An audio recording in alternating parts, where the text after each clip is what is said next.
2 João, versículo 9, todo aquele que vai além da doutrina de Cristo e nela não permanece, não tem Deus. O que permanece na doutrina, esse tem tanto o Pai como o Filho. Heresias fazem parte da história da igreja.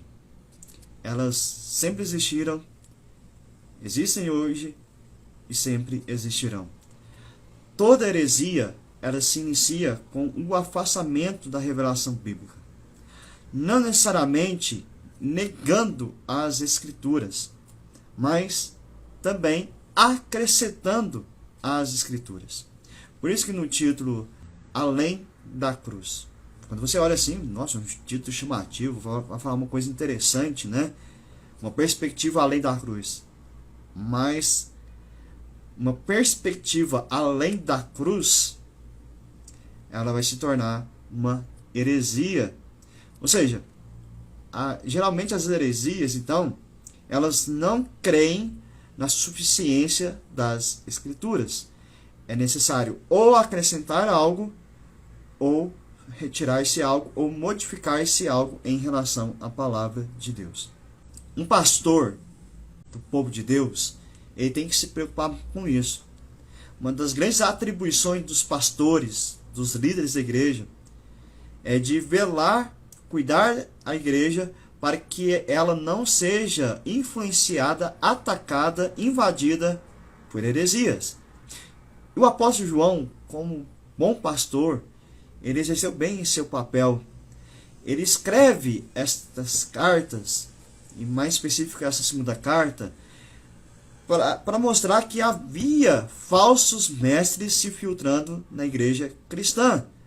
E ele adverte então aos seus leitores que ficassem alerta, ficassem preparados, para que quando esses chegassem, eles pudessem evitá-los, pudessem combater as heresias. Esse versículo que nós lemos, ele é o ponto principal da carta de João, da segunda carta.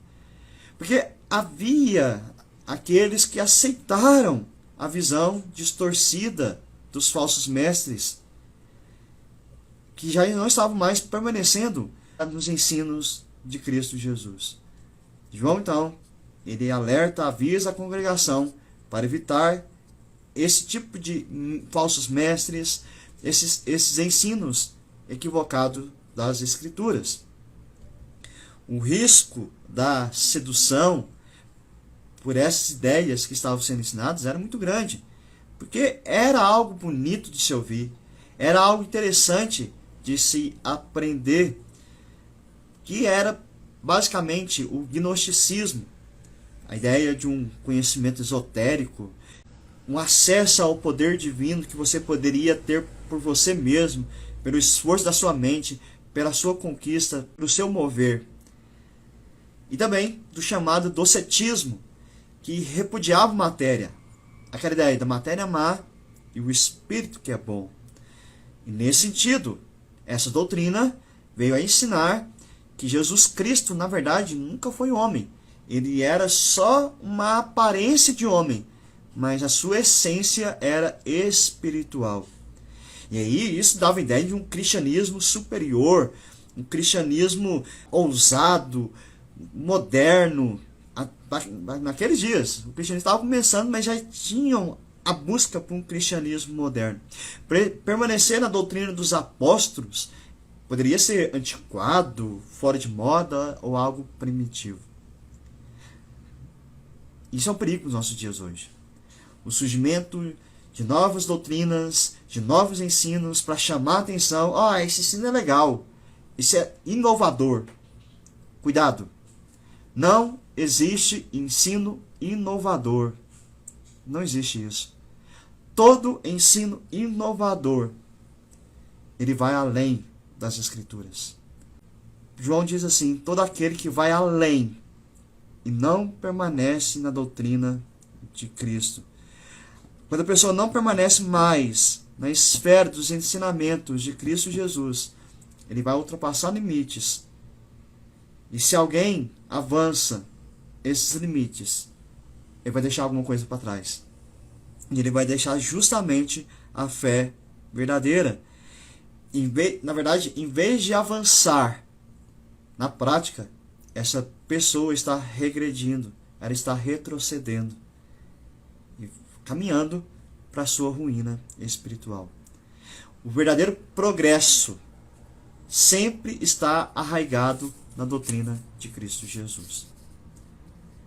E que doutrina é essa? Não é um apego meramente religioso. Não é apenas um apego ao dogma, mas é se apegar à doutrina de Cristo Jesus. O que permanece na doutrina de Cristo é aquele que crê de fato que ele veio em carne, que ele foi crucificado e ressuscitou fisicamente.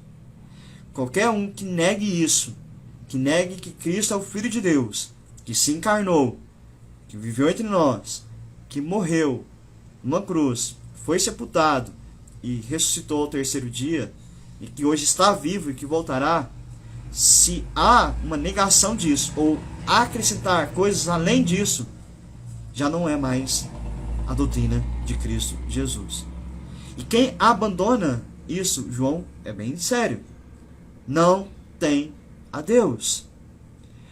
Independentemente do que as igrejas possam ganhar, né, com os novos ensinos, elas podem encher os seus templos, mas elas estão perdendo a Deus. O Deus real, o verdadeiro Deus de amor, Deus redentor, que somente pode ser encontrado em Cristo Jesus. Se as igrejas forem além de Cristo, elas estão deixando Cristo para trás. Mas aquele que permanece na doutrina, permanece em Cristo, João diz que esse tem tanto o Pai como o Filho. Só podemos ter juntos o Pai no Filho e o Filho no Pai. Não se trata de doutrinas separadas. Falar sobre o Pai e falar sobre o Filho como se fossem coisas diferentes. João coloca na mesma porção, vamos dizer assim. Estão juntos, porque o Pai e o Filho são um. Essa é uma verdade essencial da doutrina de Deus. Que ele, o Pai e o Filho são um. Juntamente com o Espírito, são o mesmo Deus. Isso é fundamental. Então, aquele que se apega firmemente à doutrina de Cristo, se apega também ao Pai Celestial. Caminhando para o encerramento, não pensemos que é estranho que haja enganadores e opositores do nome do Senhor Jesus hoje em dia. Há, e infelizmente há muitos por aí. E muitos têm acesso às redes sociais, têm acesso aos canais de televisão. Quanto mais enganadores e enganos transbordam, abundam, mais vigilantes nós devemos ser como discípulos de Cristo Jesus. Por isso, algumas aplicações para a nossa vida. Hoje em dia nós temos muitos livros, muitos púlpitos, programas de televisão, como eu disse, que transmitem ensinos, que à primeira vista parece falar da verdade, né? De uma vida espiritual mais dinâmica, mais progressista. Mas cuidado, porque quando você analisa, examina, ali você vai ver terríveis erros doutrinários, grandes distorções, interpretações bíblicas esdrúxulas. Você vai ver interpretações bíblicas subjetivas, interesseiras, com a ênfase em valores, alvos e comportamentos que são ditados pela cultura secular, em vez de serem ditados pela fé cristã histórica. Tome cuidado. Tome cuidado. Nós, como cristãos, em relação às Escrituras e à aplicação dela, nós devemos ser conservadores. Não tem pauta progressista para a gente. Nós somos enraizados na palavra de Deus. Não basta só termos uma boa doutrina. ela pode se tornar uma mera casca seca em nossa vida. Isso pode acontecer se não a ouvirmos mais atentamente, com todo o seu conteúdo tremendo e aplicando em nossas vidas. Se eu falar que eu sou um conservador, somente porque eu tenho uma doutrina conservadora, mas eu não vivo a doutrina,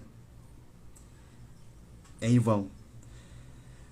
Ao obedecermos esse mandamento de João, isso não quer dizer que você deve ser aquele que sai combatendo todas as discordâncias bíblicas com todo mundo que você vê pela frente. Pelo contrário. Quando alguém tiver uma opinião bíblica diferente da sua, se essa opinião não for sobre a essência da salvação, a expiação, a graça, se for elementos secundários, você não deve caçar encrenca, vamos dizer assim, mas mostrar bondade e bom espírito por assuntos menores, então. Mas quando for assuntos de relevância extrema, de salvação, da doutrina de Deus, aí a gente não pode brincar. Aí a gente pode nem, João vai dizer que a gente pode nem ouvir esse tipo de doutrina. Tá certo? Que o Senhor nos ajude, então, a sermos conservados fiéis na doutrina de Cristo Jesus. Amém? Fiquem em paz e até mais.